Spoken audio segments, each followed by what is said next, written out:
Guys, welcome back.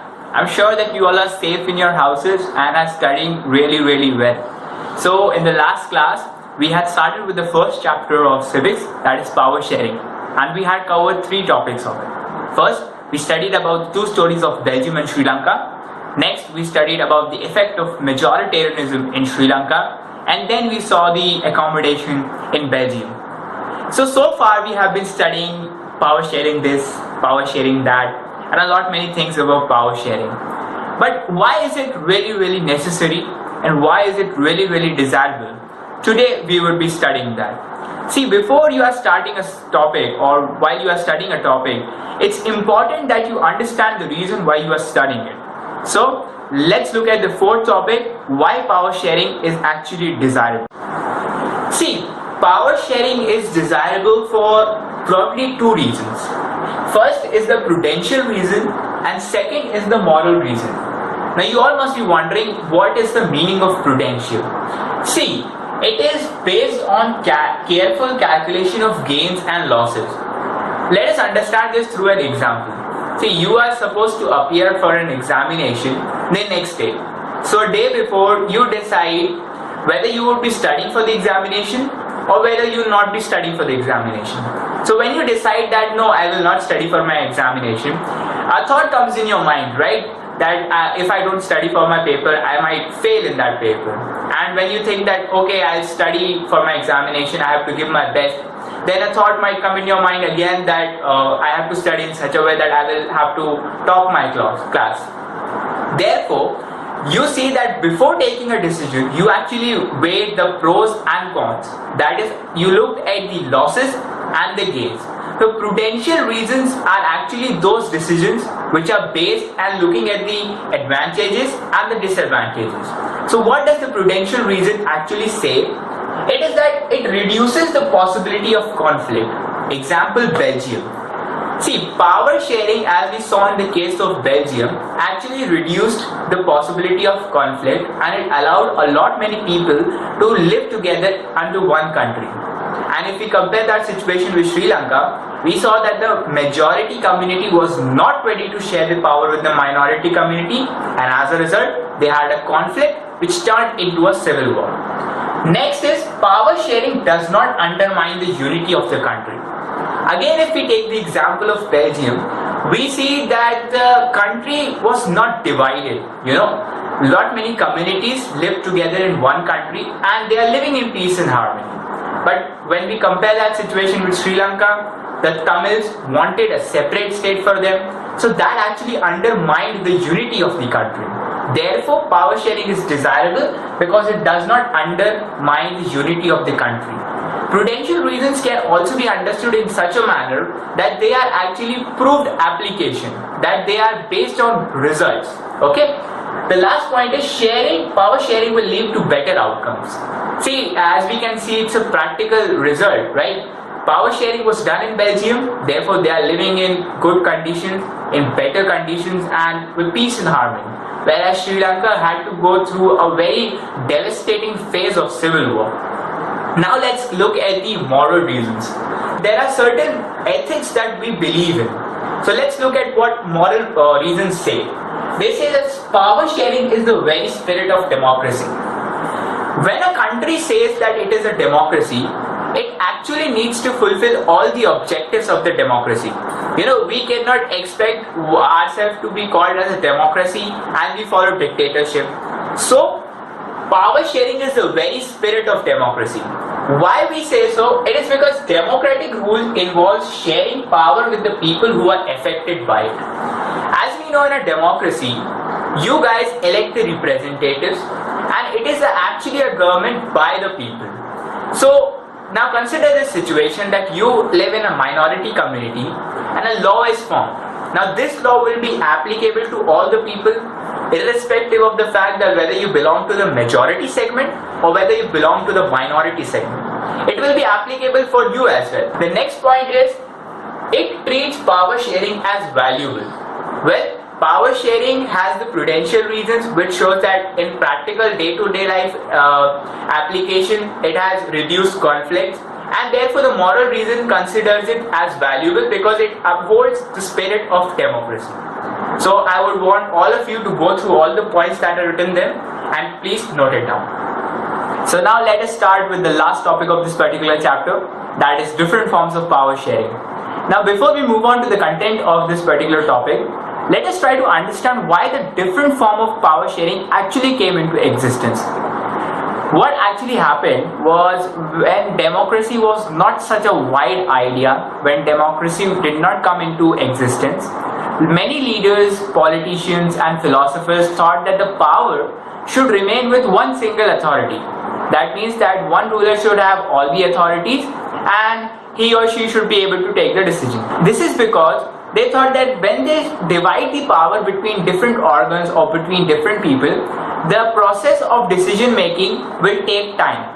And this is one limitation of democracy that we see. Although it has one advantage, and that advantage is that it actually enhances the quality of decision making, but yet this is what the people at that particular time thought. So now let's look at the different form of power sharing. So there are 4 forms of power sharing that I have written down in the form of tabular manner, which will be easier for you to remember and note it down. So now let's look at the first form.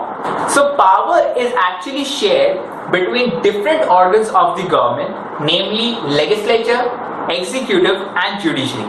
Now many of you might find it difficult to actually associate what is legislature, executive and judiciary. So remember it this way. The people's elected representatives actually sit in the parliament and they form laws and reforms. Now they don't actually go and implement them or execute them. The IAS officers, the IPS officers, they go on implementing these reforms. So they are known as the executive because they execute the reforms and the laws.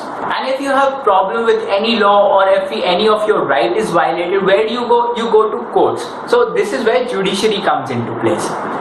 This is also known as the horizontal distribution of power. Now why is it known as the horizontal distribution of power? This is simply because all the 3 organs, that is legislature, executive and judiciary, are on the same level. They are neither higher nor lower. So all of them have the same powers. That is why they are known as the horizontal distribution of power. This system is also known as the system of checks and balances. Now let us understand what this means. What actually happens is that all the 3 organs, that is legislature, executive and judiciary, are at the same level.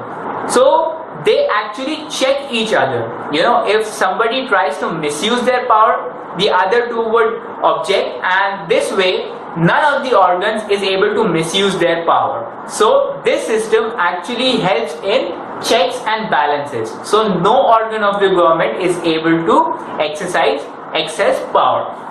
Now let's come to the second form of power sharing. Power sharing is shared among governments at the different level.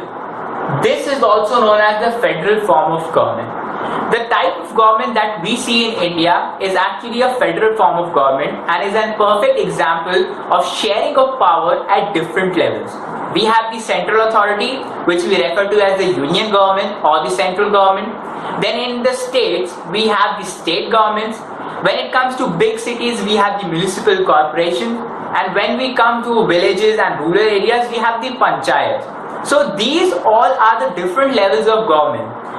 This is known as the vertical distribution of power. This is simply because not every level of government has the same power. You might have not seen that the municipal corporation is ordering the central government to make some reform. No, that does not happen, right? The central government is actually the supreme authority, so they might direct the municipal corporation to make some reform or law. And as you mentioned, a central government and may have a state government as well. Now in the textbook it is written that there may be many countries where state government does not exist. So there are still many countries in the world where state level does not exist. Now let us have a look at the third form of power sharing. Power is shared among different social groups such as linguistic and religious groups. Now in this manner, there are certain times where the certain linguistic communities and certain religious groups are not properly represented. And that is the reason why power is also shared between certain linguistic and religious groups. Community government in Belgium is one of the best examples. So if you recall that there was a third form of government in Belgium which was known as the community government, and actually helped in power sharing because it represented different language speaking communities. And this is what actually happens. In many countries there are various reforms, various considerations in the constitution that help the weaker section of the society, and in some cases help women to represent themselves. As you guys have studied in class 9 about reserved constituencies, that is one way to represent the weaker and the economical weaker section of the society and help them in power sharing. This way what happens is that it gives chance to social groups and minority segment. This way a lot many different ideologies, a lot many people, and the minority of the country is also represented. So this way power goes to everybody and power is shared between the majority as well as the minority community. Now let's look at the fourth point. Power sharing can also be seen in the way political parties, pressure groups and movement influence the government. Now this particular point is very important and I want all of you to pay attention to this because many of you are not able to understand this. So what here we are trying to say is that political parties, pressure groups and certain events also influence the decision making policies, the decision making power of the government. Now let us look at how. See, power is shared between different political parties. You would probably remember that India became independent in 1947. Since then, you might have seen, if you have some interest in politics, that no single party has been ruling us since 1947. There have been lots of party changes at the central, at the state, at the municipal and at the panchayat level. What actually happens sometimes is that when two or more parties form together a coalition and contest the elections and they get the majority, in this way the power sharing becomes direct. Now how does power sharing becomes direct here? See, what will happen in an alliance or in coalition, the views of each and every party have to be respected. So one political party cannot take decision. So this way political parties, pressure groups and movement influence the power sharing and help in different forms of power sharing. Interest groups such as traders, businessmen, etc. influence power sharing. Now there are certain times when industrialists, businessmen, trader, they influence the government policies. You know, if they decide that we will do something or the other, the things go on. Now recently if we see that the trader union actually decided that they will boycott China's product. So this is one way how they have influenced the power sharing, how they have influenced the policies of the government, and this way they actually exercise their right of power sharing, right? They actually told the government that we are not willing to buy Chinese products. So this way certain reforms have come into place or they will be coming into place. So this is the perfect example that we see here. Apart from that, many of the times you might have seen that many movements take place for related to social issues and all, due to which the government has to pass certain laws, certain bills. So this is also how power is shared with different movements, with different individuals. So as a people, this is the way how we exercise our right of power sharing.